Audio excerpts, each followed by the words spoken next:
MMO players do not want 10 MMOs that all have a niche like idea, like this one's heavy PvP, this one's really about like building a city, this one's really about this thing. They don't want like a bunch of niche ones that they all dedicate a little bit of time to. They want one MMO that's going to end them all and they can just dedicate everything to. And like that's like the golden light that like Ashes of Creation is for people. It's like, yeah, that's gonna be the game. It has everything, it has good PvP, it has gameplay, it has a unique atmosphere. Like that's gonna be the one that carried me forever. And don't get me wrong, I'm excited for Ashes of Creation, but that mindset of like what MMO players are looking for, I disagree. They're not looking for just one, or they're not looking for a lot more MMO games. The MMO community could care less about finding a shit ton of new MMOs. They want one MMO to put their life into it, in my opinion. Alright, so this is Why Everyone is Wrong About New World by Ginger Prime. Now, I haven't really watched many of their videos before, but this one popped up. I watched like the first 10 seconds or so. I was like, oh, I should like actually just watch this on stream. So we're going to get into it. I'm just going to come out and say and be as frank and truthful as possible, but personally speaking, I'm really tired of all the misinformation and all the hate that is directed towards New World. But let's speak to the truth of the state of the game right up front. Does New World need work? Absolutely. Yes. Yep. Now, I've already made a video that really details what New World needs to focus on for the game itself, and I don't bandwagon hate that is tossed towards New World doesn't make sense when you actually look at the MMORPG genre as a whole. And what I plan to do with, and my point isn't that New World is quote unquote winning, just that the idea of New World failed or is just a meme doesn't make sense when you look at the whole picture. To package up an example for you, I'd say it's incorrect to say New World failed. This just isn't factual. What would be more correct to say is New World failed me. And this really comes down to an MMO theory of mine, and that there's really something very, very personal about these games, about these MMOs. And even when a company... Pause right there, because that is a incredibly profound statement to make that I think a lot of people like kind of gloss over when they're talking about MMOs as a whole, not specifically New World. I mean, MMOs as a whole, like, it is a shared genre, but there's very few MMOs that are like honestly that similar. There's typically is like a pretty strong foundation of differences in the MMOs. Like technically New World, Lost Ark, and Star Wars The Old Republic are all in the same game category. None of those games are even remotely that similar. I mean, there's pure off of gameplay. You have New World, which is more like action fighting game. You have Lost Ark, which is a bird's eye view, top-down ARPG style gameplay, and you have SWOTR, which is a tab targeting gameplay, and kind of going from there. Like, so it's completely just different fundamentally. So you're gonna have, to his point, like the conversation of like New World failed is probably inaccurate as more as New World failed me. And the point being is that there are still people who play it, who still enjoy it, and are excited about the game, and maybe that's not you, and that's okay. I've long speculated that in February and March, they would perhaps be the hardest months for the games and the players, for reasons that should be very apparent to us all, but gamers can be very seasonal, going from one game to the next. Whenever the hype... This is very true. I mean, everyone knew that February and probably most of March was going to be pretty dry for New World. And there's like the theories behind it, the conspiracy theories. When Lost Ark came out, they don't want to do a lot of content when Lost Ark comes out. That's either a negative or a positive lens, and the fact that positive, oh, Lost Ark is coming out, we recognize we're going to lose a lot of our player base, so we want to use this time to fix bugs while people are taking a break. Negative lens being, oh, we're both Amazon games, so we're going to tank one game while the new one comes out so that new game can shine and pull people in, and then we'll bring back the other one. Either way, it doesn't matter. We recognize that these games will like have that patch, and like the recognition also that MMOs have ups and downs and flows ins and out, especially in terms of expansions and content. I mean, you look at Star Wars The Old Republic, it was now doing well in terms of like at its core small player base still active. Expansion came out in February, it bumped up, and it's probably going to dwindle back down. So I mean, this is like an expected thing that we all knew was happening. Takes them wherever their interests take them, gamers will go and check those games out. Now, my metric for success in New World has always been not how many players they are playing at the same time or how many players even leave the game at any one point, but about how New World invites players back into the game. To put it simply, the Final Fantasy XIV model: content, consistency, and communication. So let's take that as the framework for this essay, and let's break down some key points of what I hear others make when it comes to their experiences filling in the gap for what New World devs are thinking and feeling. So the error here in thinking is New World failed because it lost over 90% of its player base. Which we were just talking New about. World shattered records with almost 1 million players playing at the same time. This boggled my mind and blew me away personally. Now, this has been the metric that content creators and commenters refer back to over and over again as the sign that New World failed. But what this number doesn't show us is how many players are actively checking. I do disagree with that statement of New World failed because of the loss of player base. I don't think in that game, to be quite honest, the player base that New World had at the beginning, we have to admit, was inflated. They had a very aggressive marketing scheme. They had the Twitch drops. They had streamers. They pumped the marketing up in this game. And there was a perfect timing for a game because the gaming kind of genre was pretty dry during the time. There wasn't many big releases. Like, honestly, New World was the first big, like, MMO release in a while. And honestly, the first big, like, kind of larger title, or one of the few larger titles that were released at its time. So the game was set up to be inflated in terms of numbers and be quite realistic. Had that game, if New World came out in February with Lost Ark and Elden Ring, people wouldn't be having the conversation New World died, because wherever the player base would have been like the expected. It went over expectations by far, and the argument that, oh, it's dead because it dropped so heavily is honestly kind of ridiculous. Checking out the game for the first time or returning to the game after a break. It just shows us the active players. And for the longest time, over the fall, New World actually still held the number 3 spot on Steam. And that drop actually was consistent with a very seasonal gamer kind of model. Now, as more games come out, and because of the bugs that many players are either burnt out or waiting for new content, basically waiting for the game to invite them back in for any number of reasons. Now, why this metric isn't...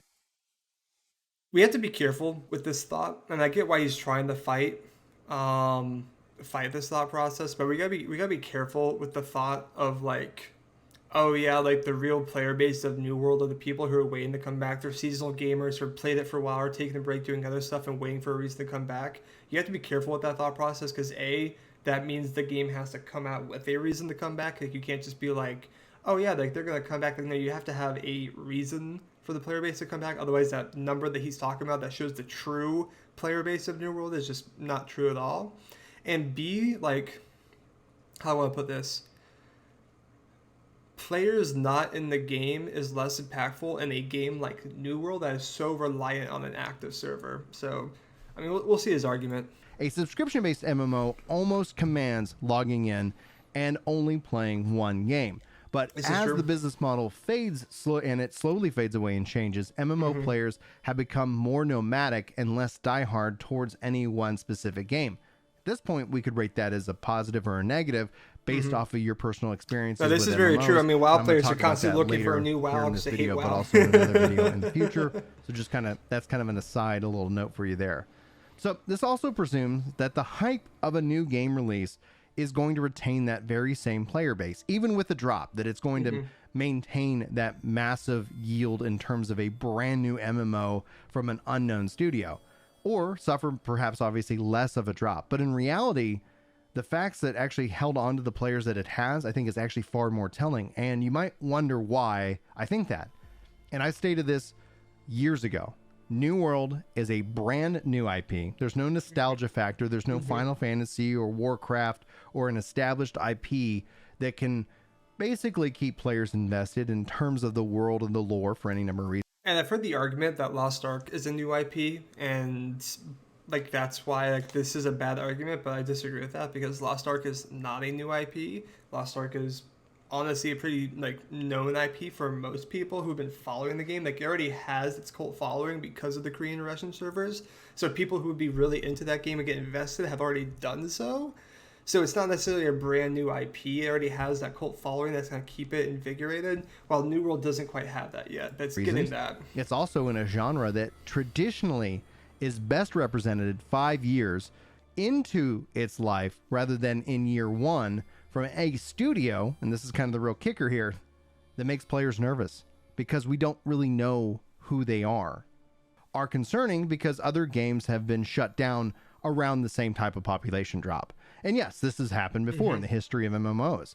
But if you look closely at those other MMOs that did not make it, that are not alive today, really what happened to them is that They didn't do anything different. They were just trying to do what WoW does. And from a funding perspective, they were funded off investment firms wanting that sweet WoW sub money for themselves. And when it looks like, and when the reality that they were faced with is that they're going to need more investment and more time to build up that kind of style, they pulled the plug. Yeah, so this goes both ways, because this is a very good point in the idea that New World doesn't necessarily have those fears in terms of making sure that they're supported financially. They came into it the understanding of upfront costs. We're going to have an influx of high-end at the very beginning, and it's going to trickle down as people no longer have to buy the upfront costs as much, and we'll use cosmetics to try to support money. And they already said from the get-go that they're not planning on making you pay for future DLC, so they've been very upfront that they understand how the financial side of this is going to work, so you don't have those investors expecting that monthly subscription income, which is a totally accurate point. That being said, there is still the looming fear just with AGS's histories of shutting down the game after 2 weeks, that people are just still worried that New World's just going to get shut down. This is actually what made Final Fantasy XIV so different from every other game in the second era of the MMORPG. This is what could be the difference in New World, but we just don't know yet because we really don't know the developers. Now for era number 2, this is a little bit of the short note. Era number 3 I think is the most interesting, personally speaking, but let's talk about it. New World is a bad game. That's the thought. I feel this is actually disproven whenever you talk to people who play or have played the game. They all speak to what a wonderful experience they had until, and then insert whatever the issue was, be it leveling, be it PvP, be it PvE. New World is a fantastic game at its core. And that, in my mind, actually should be one of the real focal points of the game. But gamers all want the game to have launched in a better state. I think 100% agree that they would always want the game, especially in MMO, to actually launch and be ready for launch. But what I'm trying to communicate to you here, and what New World has going for it at its core, is actually harder for game designers to make and to deliver fun, adventure, and immersion. So when it comes back to the key principle, New World Immersion is one of the best, if not the best, MMO immersions I've ever had in the game. The only one that really rivals it for me personally would be Star Wars: The Old Republic, but that's more to his point before about the established IP and nostalgia, me feeling like I was in a Star Wars game with other people. That is what immersed me, the idea of being in Star Wars, but wasn't necessarily core to the game. New World, with the sound effects, the visuals, everything, does an amazing job of immersion. Content, communication, and consistency. I think New World definitely has been failing in the consistency part. I think New World has definitely struggled in the content part, but in the communication part, actually, I'm very impressed with how they've done. Now, could they always do better? Everything I say will always be followed with, you could always do better. And they drop 30-minute to an hour-long dev videos once a month. They are constantly active in forums. They tweet a lot. They post blog posts out. Could there be more? Of course. But, is it needed? No, they do a great job. Rooting for you to do better. I think that's my general philosophy among all games out there in the world. But when it comes down to it, inviting players back, making the game better, fixing whatever that blank until is essentially where, can Amazon do it? Well, if they do, then that's awesome. And if they don't, that's a whole other thing for us to explore. That's a whole other thing to explore. If Amazon can't do it at the state of New World, it's dead. It's dead. I mean, let's be frank. If Amazon actually can't pull it together, communicate, and bring in the content and bring in the bug fixes, then the game's dead. It's dead. Yo, Dropfig, thank you for the 350 bits, brother. What's up, man? No, let's be candid here. All right, the recent patch in February, while it fixed a lot of bugs, has already brought out new bugs, and if they can actually for one patch get on the top of the bug situation and come out with content, is the game potentially saved? Absolutely. If they don't and they just continue putting out blog videos, eventually there's going to be 2 views on the video. You know what I mean? Number 3, this is perhaps the thing that frustrates me the most. And I'm not accusing anybody, any content creator, of doing this. But this is something that I see permeate within gaming communities, and it is a personal pet peeve of mine. And it's rooting against the game. Rooting against New World specifically for this video, but I run into it in a lot of games. A lot of gamers are rooting against another game, that game is going to attack the thing you love. It is such a bad problem. I think that before he gets into it, I want to talk about my thoughts on this, because I 100% agree that this is a terrible thing in every video game like community and just in the gaming community as a whole. And you can see it like right now, Elden Ring. You either love or hate Elden Ring. There's really no in between. No one seems to just be like cool with it. Like either they think it's one of the greatest RPGs of all time, or they get stuck on the Tree Sentinel and they hate the game, right? Like there's no in between, and they feel threatened by it. And the common conversation you heard about New World was, oh yeah, no, it's gonna die. Lost Ark's gonna come out, it's gonna kill it. And Elden Ring's gonna come out, it's gonna be the final nail in the coffin. Like the game's doomed, it's over, it's gonna die. Like no, that's just not the case at all. And the idea of rooting for it to actually be right, like when you make that argument, when someone makes the argument of this game's gonna die because of this, or this game doesn't work because this game's out already and it's not better than Final Fantasy. How could you even root for this game? Like that mentality is just honestly just rooting for New World to fail, and it's A, incredibly unhealthy for you, and B, just an unhealthy thought and like entirely. So we'll see what he has to think though. This is the idea that personally upsets me the most. And to be clear, yeah, I do not think Kara, Josh, Asmon, or any other content creator out there is rooting for failure. But I find this persistent and Asmongold has a shit ton of copium with this game, brother. He's not rooting for failure. Comments and videos online on social media. And it's the nature, I think, of social media as a gamer and how they communicate and being personally a part of the zeitgeist that can perhaps be a lot of fun, but ideas can get set, and that is one of the reasons why I wanted to make this specific video. You can meme on me all you want for sure. If AGS shuts the game down, there are going to be those who actually don't watch this video and assume what it's going to say. They're going to say, hey, see, Brian, he got this wrong. Yeah. But that's really not what this video is about. But anyway, you do what you do. This is a public dialogue.